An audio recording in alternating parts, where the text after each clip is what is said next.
Olá, pessoal! Sejam muito bem-vindos ao nosso bate-papo diário sobre tecnologia. É isso mesmo. E hoje vamos mergulhar nas notícias mais quentes do dia, direto dos sites TechCrunch e Gizmodo, de 10 de novembro de 2025. Para começar, vamos falar de um tema que está na boca de todo mundo, a tal bolha da IA. O TechCrunch trouxe um artigo super interessante que desmistifica essa ideia apocalíptica.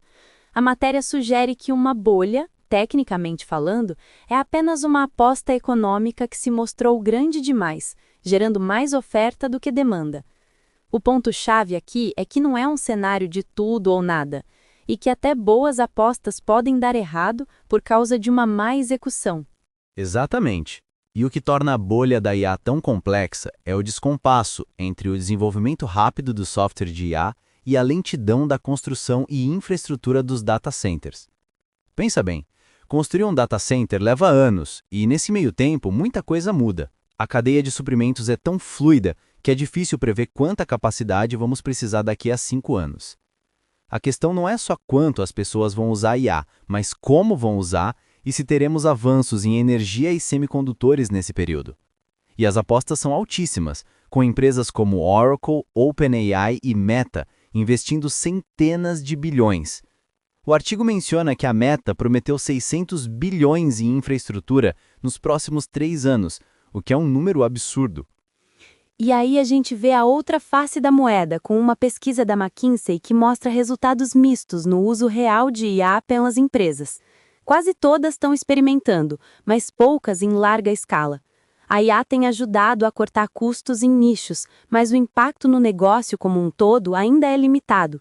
Muita gente ainda está no modo esperar para ver. E isso é um gargalo para quem aposta em data centers. O próprio Satya Nadella, da Microsoft, admitiu que a preocupação dele é mais com a falta de espaço físico para data centers do que com a falta de chips.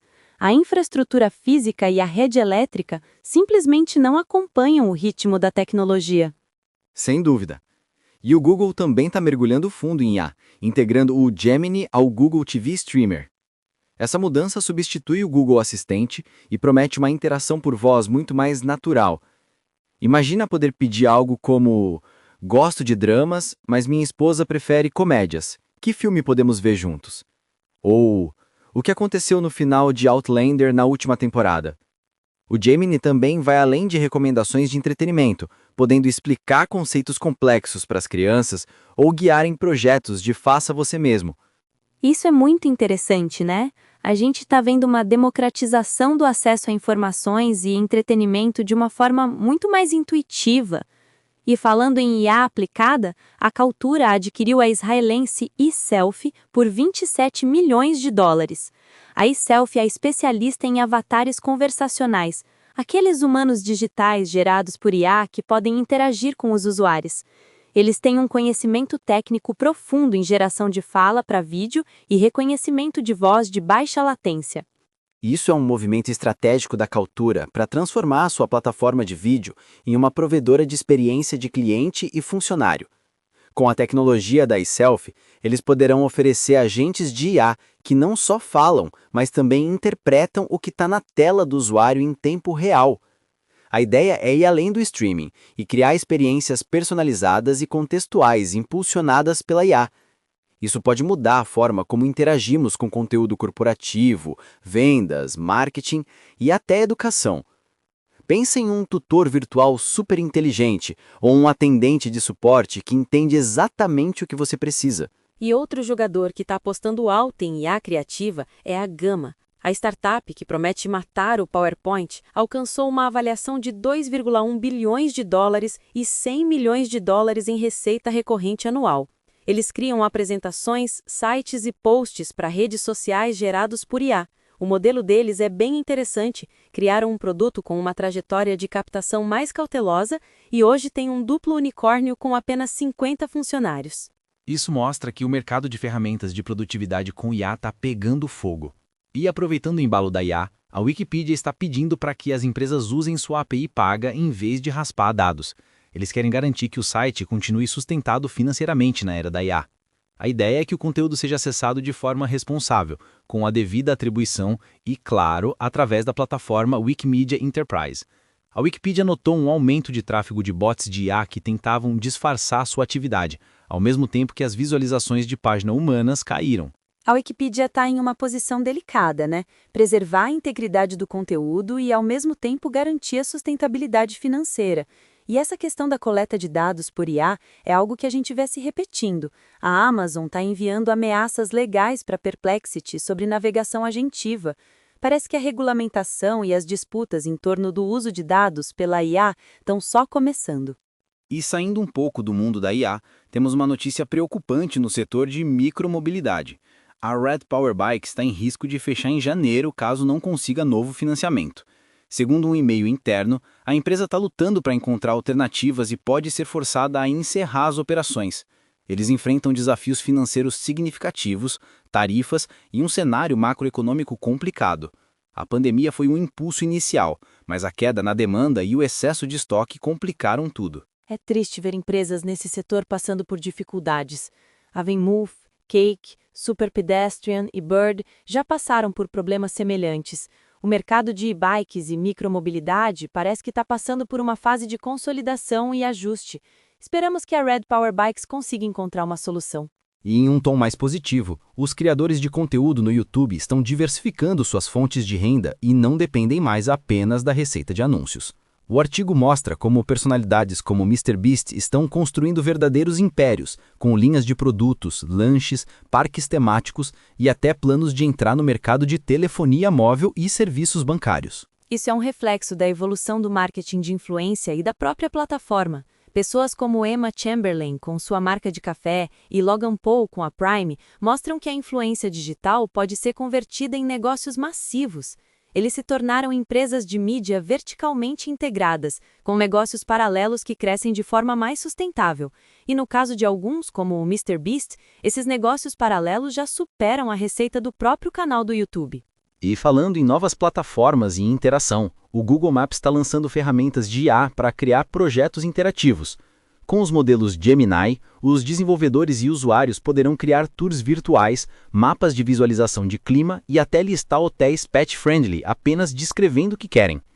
Eles também estão introduzindo o Grounding Light, para que assistentes de IA possam se conectar a fontes de dados externas. Isso é um salto gigante para o Google Maps e para o desenvolvimento de aplicativos baseados em localização. Imagina poder personalizar um mapa com o estilo que você quiser, ou um assistente de IA que responde a perguntas como: qual a distância da loja de conveniência mais próxima? E essa integração com a documentação do Google Maps, através do servidor MCP, vai facilitar muito a vida dos desenvolvedores. Movendo-nos para o universo das finanças digitais, o Venmo lançou o Venmo Stash, um programa de recompensas de cashback para os seus cartões de débito. A ideia é incentivar o uso do aplicativo e do cartão, oferecendo até 5% de volta em transações com marcas parceiras. Eles estão mirando a geração Z, que tem uma preferência maior por cartões de débito do que por crédito. Essa é uma jogada esperta do Venmo para se manter competitivo no mercado de pagamentos digitais, especialmente com a geração Z demonstrando essa preferência. A estratégia de recompensa progressiva, aumentando o cashback com base na interação do usuário com os produtos do Venmo, é uma forma inteligente de fidelizar o cliente ao ecossistema. E o fato de permitir que os usuários escolham grupos curados de marcas favoritas para obter recompensas maiores é um diferencial interessante. E no mundo dos esportes e entretenimento, o jogador do Knicks, Miles McBride, lançou um aplicativo de compartilhamento de localização chamado M-Motion. O objetivo é conectar pessoas com interesses em comum, como o SnapMap e o Find My, mas com um foco maior em descoberta social e recomendação de locais. O aplicativo já está em beta em Nova York. É interessante ver atletas se aventurando no empreendedorismo de tecnologia. A ideia do Emotion de combinar rastreamento de localização com descoberta social pode ser bem atraente para quem busca novas amizades de forma mais orgânica. E a implementação de recursos de segurança como o modo cofre e personas para controle de privacidade é essencial, especialmente para figuras públicas. Mudando de assunto para música, o Amazon Music está testando um novo recurso no Canadá chamado Fan Groups. Ele permite que os usuários criem e participem de grupos baseados em gêneros musicais e artistas favoritos, onde podem conversar, postar e até ouvir músicas juntos. É uma estratégia clara para competir com plataformas como Spotify e SoundCloud, que também têm investido em recursos sociais. Sim, a Amazon Music está querendo criar um senso de comunidade mais forte. A possibilidade de artistas participarem diretamente desses grupos é um grande atrativo. Imagina ter acesso exclusivo a conteúdo e interagir de forma mais pessoal com seus ídolos musicais. E o lançamento nos Estados Unidos e outros mercados está previsto para o próximo ano. E uma notícia de Venture Capital. A Sapphire Sports se desvinculou da Sapphire Ventures e agora se chama 359 Capital, com 300 milhões de dólares em ativos sob gestão. Eles continuam focados em startups de estágio Series A e B, especialmente nos setores de esportes, mídia e entretenimento. O novo nome, 359 Capital, é uma referência à marca de correr 1 milha em menos de 4 minutos, simbolizando a busca por objetivos aparentemente impossíveis. Essa separação parece ser um passo natural para a Sapphire Sport, que sempre teve um foco mais específico e um grupo de investidores alinhado com esta visão. Continuar investindo em startups com potencial disruptivo nesses setores é promissor. A 359 Capital já apoiou empresas como Perplexity e Tonal, o que mostra um bom tino para identificar oportunidades. Saindo do mundo do capital de risco e indo para a mobilidade, a startup alemã Vey, que oferece carros de aluguel controlados remotamente, pode receber até 410 milhões de dólares da Grab, de Singapura. Eles usam tecnologia e operadores humanos para dirigir os carros até os clientes. A Vey já está operando em Las Vegas e pretende usar esse investimento para expandir nos Estados Unidos. Essa é uma abordagem interessante para a direção remota, especialmente como um complemento aos robotáxis. O modelo da Vey, que permite alugar carros sem motorista, mas com opção de entrega remota, pode atender a um segmento crescente de consumidores que não querem ser donos de carros. E as sinergias com o Grab no Sudeste Asiático podem ser significativas, especialmente no desenvolvimento de IA para direção autônoma. E em um assunto mais sério e preocupante, o TechCrunch traz uma análise sobre por que tantas pessoas estão sendo hackeadas com spyware governamental. A matéria desmistifica a ideia de que essa tecnologia é usada apenas contra criminosos graves ou terroristas. Jornalistas, ativistas e até políticos têm sido alvos em regimes repressivos e em países democráticos. É alarmante perceber como essa tecnologia de vigilância se espalhou. A facilidade de uso e a quantidade de alvos simultâneos que os governos podem ter, muitas vezes com um apetite insaciável por vigilância, garantem que pessoas fora do escopo inicial acabem sendo espionadas. A falta de transparência e responsabilidade, em muitos casos, contribui para essa impunidade governamental. E um fundo de investimento para startups de IA em vendas. A OneMind, cofundada por Amanda Calow, fundadora da Sixth Sense, levantou 30 milhões de dólares para o seu agente de vendas, Mindy. A ideia não é enviar e-mails frios, mas sim lidar com vendas inbound, chegando até o ponto de fechar um negócio. Eles buscam substituir a experiência humana em interações de alto atendimento e grandes negócios empresariais. Isso é um avanço interessante na automação de vendas. A OneMind promete replicar a experiência humana em todo o processo de go-to-market quando há a intenção de compra.